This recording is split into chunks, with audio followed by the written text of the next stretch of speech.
हरे कृष्णा कृष्णा कृष्णा हरे हरे, हरे राम राम राम हरे हरे। तो आज रामनवमी तिथि है और इस पवित्र पावन तिथि में कुछ बोलने का प्रयास करेंगे। तो माता सीता की उत्पत्ति एक्चुअली ये रामायण को रामायण नहीं कहते, इसके रमा प्लस आयन, ये सीता माता की कहानी है संपूर्ण रामायण में। तो वास्तव में इसको रामायण नहीं रामायण बोले, रमा प्लस आयन, क्योंकि ये संपूर्ण जो रामायण है वो एक्चुअली वास्तव में सीता माता का ही कहानी और उनके ही सेवा भाव प्रकट करने के लिए रामायण मूलतः लिखा है। तो बहुत ही ये वाल्मीकि रामायण नहीं है, लगभग 16-17 रामायण है एक्चुअली। तो वाल्मीकि रामायण को ही प्रामाणिक मानते। तो वाल्मीकि रामायण को प्रामाणिक मानने का कारण ये है क्योंकि वाल्मीकि रामायण जो लिखे है वो त्रिकालज्ञ ऋषि वाल्मीकि 60,000 साल पहले, जो त्रिकालज्ञ एक्चुअली व्यास शब्द का अर्थ है कि एक्चुअली जो 4 त्रुटि के बाहर चला गया वो व्यास बांध सकते हैं। व्यास उच्चिष्ट जगत सर्वम, इस संसार में जो 4 त्रुटि के बाहर बन गया वो शास्त्रों लिख सकते हैं। तो वाल्मीकि यद्यपि व्यासदेव नहीं है लेकिन व्यासदेव के समतुल्य लोग हैं। जैसे कि रामायण जो लेकिन 60,000 साल पहले देख चुके हैं। राम इस धरित्री पर आने से लगभग 60,000 साल पहले रामायण उन्होंने लिख चुके हैं। तो जो अतीत वर्तमान भविष्य को देख सकते हैं वो वाल्मीकि मुनि के ये शक्ति था। वाल्मीकि मुनि कौन थे कि राम नाम जपने से वो एक डाकू थे। ठीक है, उस कहानी में नहीं जा रहा हूं। तो रामायण में एक्चुअली जो बहुत सारे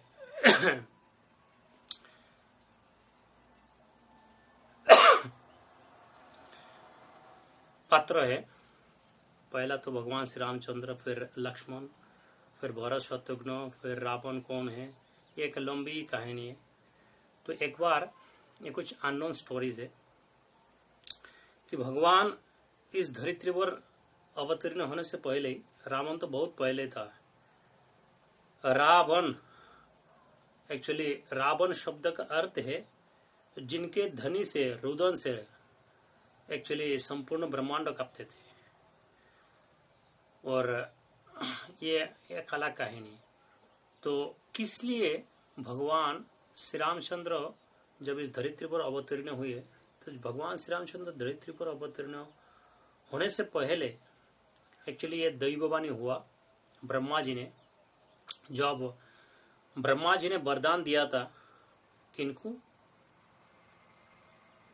रावण और फिर विभीषण और कुंभकर्ण, ये 3 भाइयों को। इन 3 भाई जब मिलकर जब तपस्या करने गया तो घोर तपस्या कर रहे थे, लगभग 100 सेलेसियल ईयर्स, लगभग ब्रह्मा के 100 साल। सेलेसियल ईयर्स मतलब जो स्वर्गलोक के सेलेसियल ईयर्स, वहाँ के 1 महीना, यहाँ के लगभग वहाँ के 1 दिन, यहाँ 6 महीना। तो ऐसे 100 साल तो के लगभग तपस्या की है। तपस्या करने के बाद जब ब्रह्मा प्रकट हुआ तो ब्रह्मा से जब वरदान मांगा, तो वरदान मांगने का समय एक्चुअली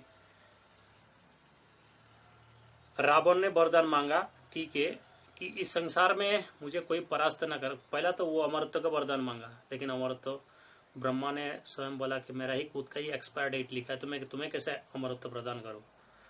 तो फिर ब्रह्मा जी बार बार, जो 3 बार वो एक्चुअली अपने गर्दन काट के यज्ञ में आहुति दे रहे थे। तो अंतिम बार जब आहुति देने वाला था अपने अंतिम मस्तक, 10वां मस्तक, तो उस समय ब्रह्मा जी प्रकट ये बोला थी कि तथास्तु। तो वो अमरत्व का वरदान तो नहीं दिया, लेकिन अमरत्व के प्राय लगभग इस संसार में कोई इनको परास्त नहीं कर सकते रावण को। और बोला कि यक्ष, किन्नर, जैसे हिरण्यकशिपु की तरह। तो ये तो जय और विजय का कहानी लगभग लोग जानते हैं कि जब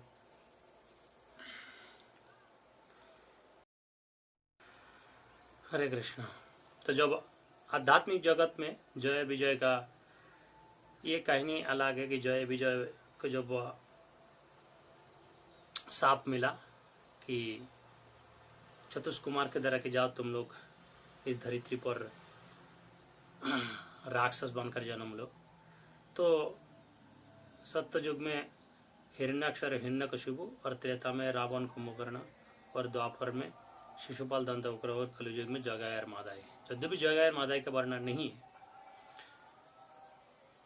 तो जब रावण ने वरदान मांगा, बोला ठीक है, रावण ने वरदान मांगा, लेकिन वो भूल गया था कि एक्चुअली मानव को तुच्छ समझते थे और बानर, तो वो भूल गया था ये दोनों चीज को कि वो एक्चुअली मानव और बानर ये दोनों का वर्णन करते एक्चुअली रावण भूल गया था। वरदान तो मांगे कि कोई इनको परास्त नहीं कर सकते, कोई मार नहीं सकते, लेकिन ये दोनों क्योंकि जो हमें दुर्बल लगते हैं उनको हम एक्चुअली ज्यादा भाव नहीं देते। तो उस समय एक्चुअली लेकिन वो दुर्बल प्राणी के द्वारा ही रावण का मृत्यु हुआ क्योंकि वो मनुष्य और बानर को भूल गया था, ये तो तुच्छ प्राणी समझते थे।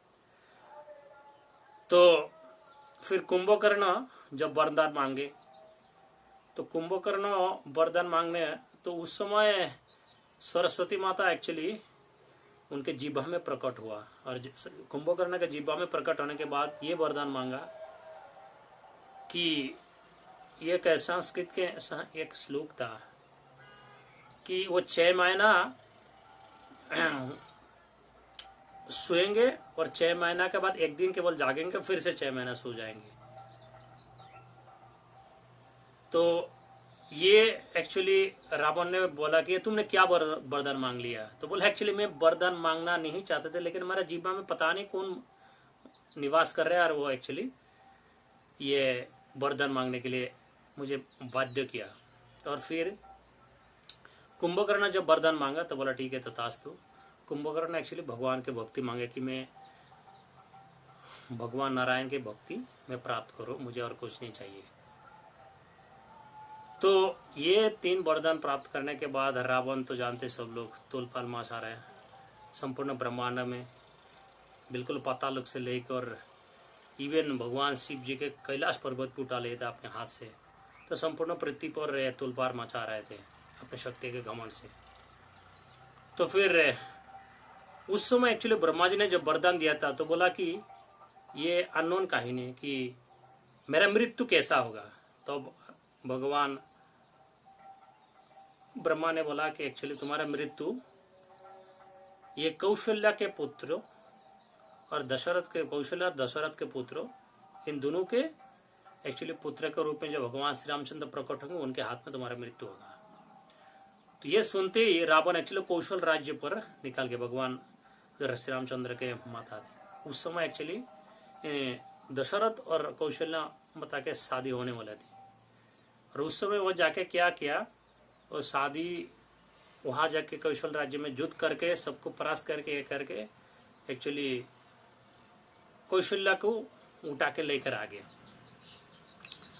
क्योंकि उसको पता था कि कौशल्या के पुत्र के द्वारा मेरा मृत्यु होगी, तो इसीलिए वो कौशल्या को मारना चाहते थे।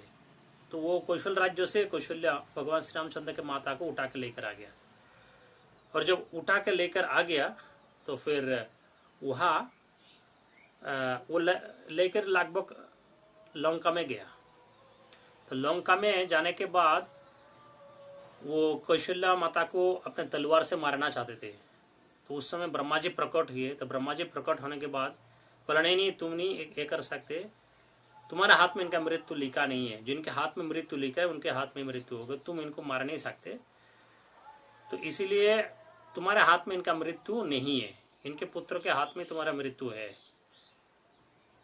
तो फिर रावण ने इनको छोड़ दिया और ये किया कि एक सिंदूक में भर के इनको वो जो सागर है, जिस सागर को पार किया भगवान श्री रामचंद्र, एक्चुअली वहाँ और सरयू नदी के उस लगभग लिखा है तो एक्चुअली वो सरयू नदी के उस पारी ने सॉरी वो संदूक को एक्चुअली वो समुद्र में फेंक दिया। और जो संदूक को समुद्र में फेंक दिया तो उस समय एक्चुअली भगवान श्री रामचंद्र के जो पिता है दशरथ के साथ भी युद्ध हुआ। और दशरथ के साथ युद्ध होने के बाद दशरथ एक्चुअली वहाँ सरयू नदी के तट पर नौका भ्रमण कर रहे थे। और उस समय रावण जाके वो नौका तोड़फाड़ करके उनको मारने का प्रयास किया। नौका तो वो लगभग बीच नदी में इनको फेंक दिया। तो वहाँ एक काठ के टुकड़ा के द्वारा दशरथ पकड़ते हुए इस काठ के टुकड़ा को जाके उधर कौशल्या माता को एक्चुअली सिंदूक में भरकर समुद्र में फेंक दिया। और वो सिंदूक एक मछली निकाल गया। मछली निकाल जाने के बाद वह समुद्र में दूसरा जैसे हंगोर माछ दूसरे मछली के साथ झगड़ा हुआ। और झगड़ा होने के बाद ये मछली क्या किया, ये जो संदूक इसका मुंह में था ये जाके एक तट पर रख के आया। एक तट पर रख के आया और देखिए ब्रह्मा ने जो लिख दिया वो होते तट पर रख जाने के बाद वो संदूक जहां रखे थे और सरयू नदी से तट जो भगवान श्री रामचंद्र के पिता दशरथ एक्चुअली वो काठ को पकड़ते हुए लकड़ी को पकड़ते हुए तैरते हुए जाके जहां सिंदूक रखे वहां पर ही जाके एक्चुअली दोनों एक साथ हो गया। और जब दोनों एक साथ हो गया और दोनों एक साथ होने के बाद एक्चुअली एक साथ वो तो सिंदूक में भरा हुआ था। और दशरथ ने फिर क्या किया, ये लकड़ी पकड़ते हुए जब वहां पर गया तो फिर देखिए ये सिंदूक कहाँ से आ गया, ये बीच समुद्र के तट पर। फिर जाके वो एक द्वीप की तरह था और फिर जाके वो सिंदूक खुला, देखा कि वहाँ कौशल्या है। तो बोला तुम कैसे हो? बोला ये तो रावण ने उठा के लेकर आया था और फिर समुद्र में फेंक दिया था और एक मछली ने निकाल गया मुझे। और फिर मछली दूसरे मछली के साथ झगड़ा लगा और फिर तो जहाँ जिसको मृत्यु है और जिसके द्वारा जो हो वो होने होला ही है। तो वहाँ पर फिर गया और वहाँ पर दोनों का मिलन हुआ और फिर वहाँ से ये दोनों कोई भी तरीका से फिर से अपने राज्यों में आया। तो ये था एक्चुअली कि ब्रह्मा जी ने जो लिख दिया वो होकर ही रहेगा। अब प्रश्न उठते हैं कि माता सीता की उत्पत्ति की कथा बहुत पवित्र और अद्भुत मानी जाती है, क्योंकि ये कथा मुख्य रूप से वाल्मीकि रामायण, रामचरितमानस और अन्य पुराणों में वर्णित है। तो राजा जनक का यज्ञ और हल चलाना सीता माता के अर्थ है। देखिए एक्चुअली प्राचीन समय में जब मिथिला के राजा जनक वो बहुत ही धर्मात्मा थे और ज्ञानी, वो ब्रह्मज्ञ ऋषि और ज्ञानी राजा थे। एक बार उनके राज्य में भयंकर अकाल पड़ा। तब ऋषियों ने राजा जनक से कहा कि ये यज्ञ करे और स्वयं खेत में हल चलाए और जिससे भूमि पवित्र होगी और वर्षा होगी। राजा जनक ने यज्ञ की तैयारी की और स्वयं खेत में हल चलाना लेकर भूमि जोतने लगे। और जब भूमि जोतने लगे तो पृथ्वी से कन्या का प्रकट होना, सीता माता के 20 नाम है। पृथ्वी से कन्या का प्रकट होना, जब राजा जनक हाल चला रहे थे तो भी हाल का अग्रभाग एक्चुअली जो फाल होते इसको फारो बोलते इंग्लिश में, भूमि में किसी कठोर वस्तु से एक्चुअली टकराया। और जब उस स्थान को कूदा गया तो वहां से एक अत्यंत सुंदर दिव्य बालिका प्रकट हुई। इसलिए फारो व जैसे सीता के शब्द का अर्थ है जैसे ये लगाते सिंदूर लगाते हैं, यह एक दाग होते, दाग होने के बाद ये एक्चुअली ये रेखा की तरह बन जाते। तो फारू का अर्थ है एक रेखा। तो जब राजा जनक हाल चला रहे थे तो भी हाल का अग्रभाग फाल भूमि के किसी कठोर वस्तु को टकराया और जब उस स्थान को कूदा गया तो वहां से एक अत्यंत सुंदर दिव्य बालिका प्रकट हुई। तो राजा जनक उस बालिका को देखकर अत्यंत आश्चर्यचकित और प्रसन्न हुई, क्योंकि यह बालिका भूमि पृथ्वी से प्रकट हुई थी, इसलिए उसे पृथ्वी पुत्री माना गया। और सीता नाम से क्यों पड़ा? हाल के फाल से जो भूमि का जो रेखा बांधती है एक्चुअली उसे सीता कहा जाता है। और क्योंकि ये बालिका उसी रेखा से प्रकट हुई थी इसलिए राजा जनक ने उसका नाम सीता रखा। इस प्रकार ये राजा जनक की दत्तक पुत्री बनकर मिथिला में और भी कहानी है। तो सीता का दिव्य स्वरूप जो शास्त्र में माता सीता को भगवान विष्णु के एक्चुअली पत्नी लक्ष्मी का अवतार और पृथ्वी देवी की पुत्री माना जाता है, क्योंकि वो भूमि से क्यों उपजे, क्योंकि भूदेवी लक्ष्मी के और एक नाम है भूदेवी, इसलिए उनका जन्म सामान्य मनुष्य की तरह नहीं हुआ, बल्कि दिव्य रूप से पृथ्वी से प्रकट हुआ।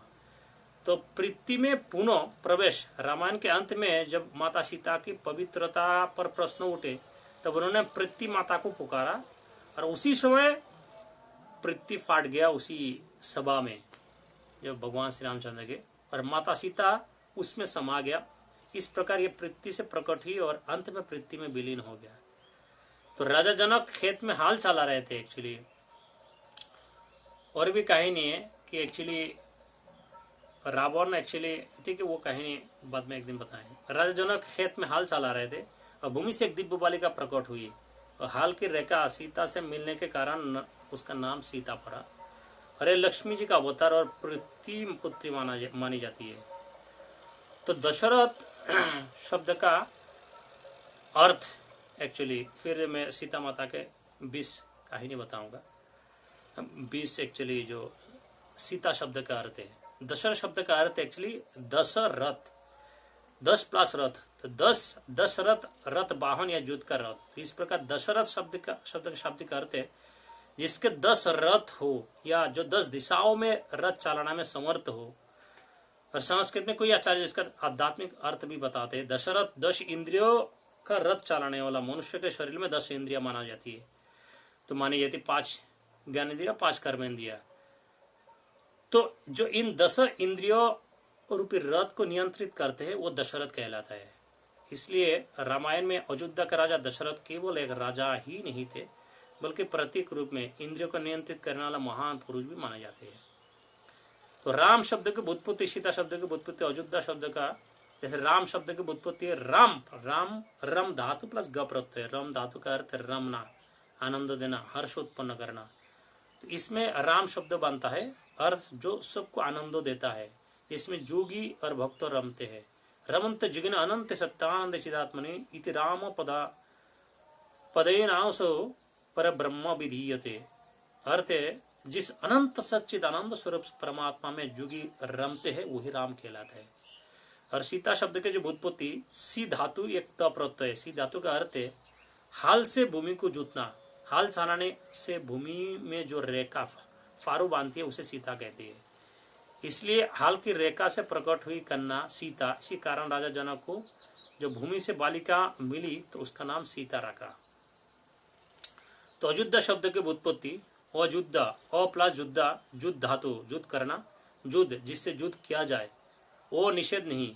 इस प्रकार अयुद्ध जिससे युद्ध नहीं किया जा सकता, अजय नगर जिसे कोई जीत ना सके, इसलिए इसे अजय और दिव्य नगरी कहा गया।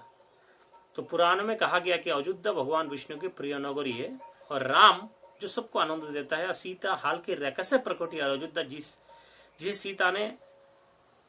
जिसे सीता ना जा सके ये अजय नगरी है, अयोध्या। अयोध्या जिसको जय करना मुश्किल है, इसीलिए इसका नाम है अयोध्या।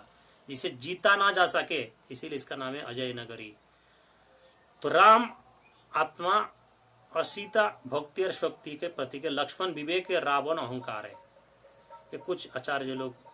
रामायण शब्द की जो सही रचना राम प्लस अयन, भगवान राम, और अयन शब्द का अर्थ है जाना, गमन, मार्ग यात्रा। इस पर रामायण का अर्थ है राम का गमन या राम की जीवन यात्रा। तो भगवान राम के जीवन का पथ, कथा, इसलिए रामायण। अयन शब्द का अर्थ है चलना, गमन, यात्रा, मार्ग, जीवन की गति। इसी कारण राम प्लस अयन रामायण, अतः राम की यात्रा या राम की कथा। रामायण क्यों कहा जाता है?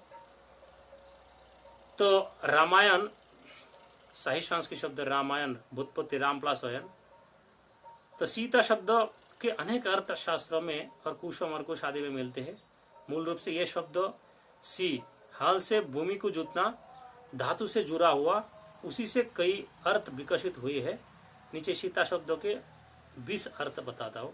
एक है हाल, हाल की रेखा, इसको बोलते हैं फारो, जो हाल चलाने से भूमि में बांधती है। 2 भूमि का कुआरी, खेती की बानी हुई पट्टी। 3 कृषि की रेखा, जुता हुआ खेत।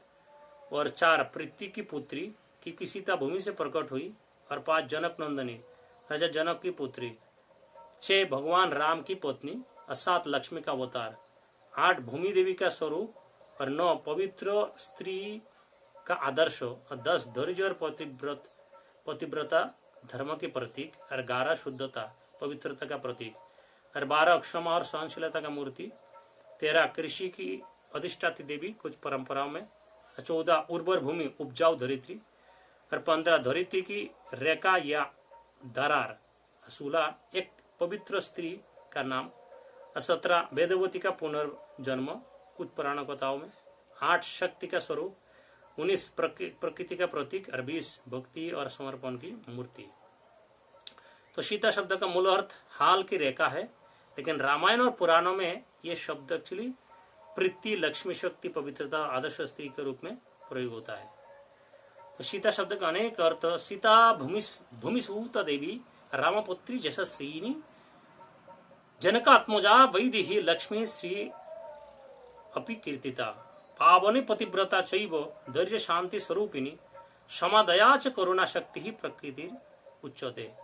इन शब्द का अर्थ सीता हल्की रेखा से उत्पन्न और 2 भूमि सुता पृथ्वी की पुत्री है, 3 दैवी दिव्य शक्ति और 4 राम पत्नी भगवान राम की पत्नी और 5 यशस्विनी महान जश वाली और 6 जनकात्मजा राजा जनक की पुत्री, 7 वैदेही विदेह जनक की कन्या और 8 लक्ष्मी भगवान विष्णु की शक्ति और 9 श्री ऐश्वर्य और सौभाग्य का स्वरूप, 10 पावनी पवित्र करने वाली, 11 पतिव्रता पति के प्रति पूर्ण समर्पित, 12 धैर्य स्वरूपिणी धैर्य की मूर्ति और 13 शांति का रूप, 14 क्षमा का स्वरूप और 15 दया करुणा रखने वाली, 16 करुणा दयामयी, 17 शक्ति दिव्य शक्ति प्रकृति, 18 प्रकृति सृष्टि के मूल शक्ति।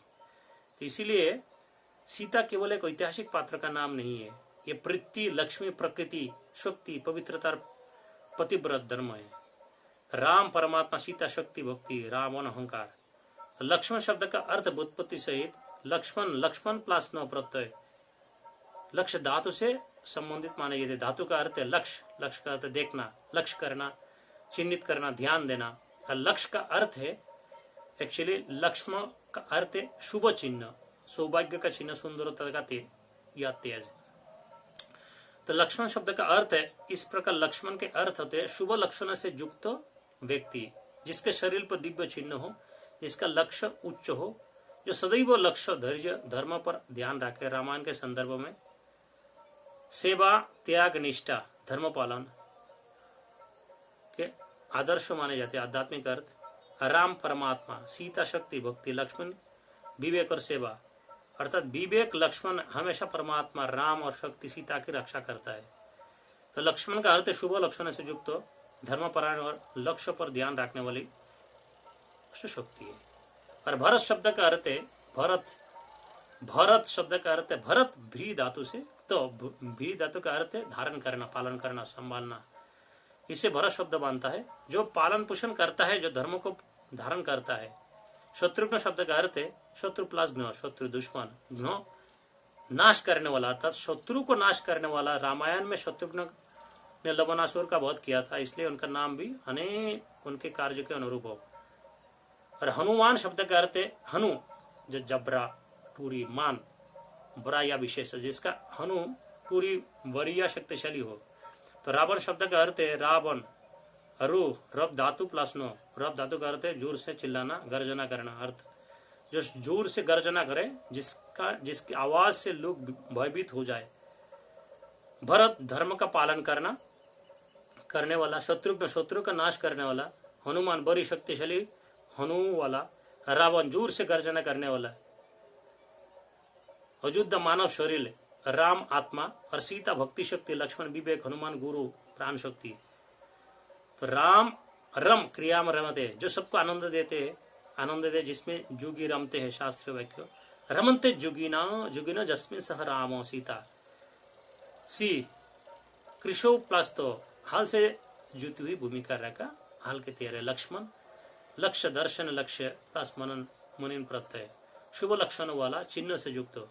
भरत भूतपति भ्री धारण प्लस, तो धारण करने वाला, पालन करने वाला। शत्रु भूतपति शत्रु प्लस 9 हन धातु, शत्रु को नाश करने वाला। रावण रब ध्वनि और गर्जन से, जोर से गर्जना करने वाले, जिसकी आवाज से लोग डरे।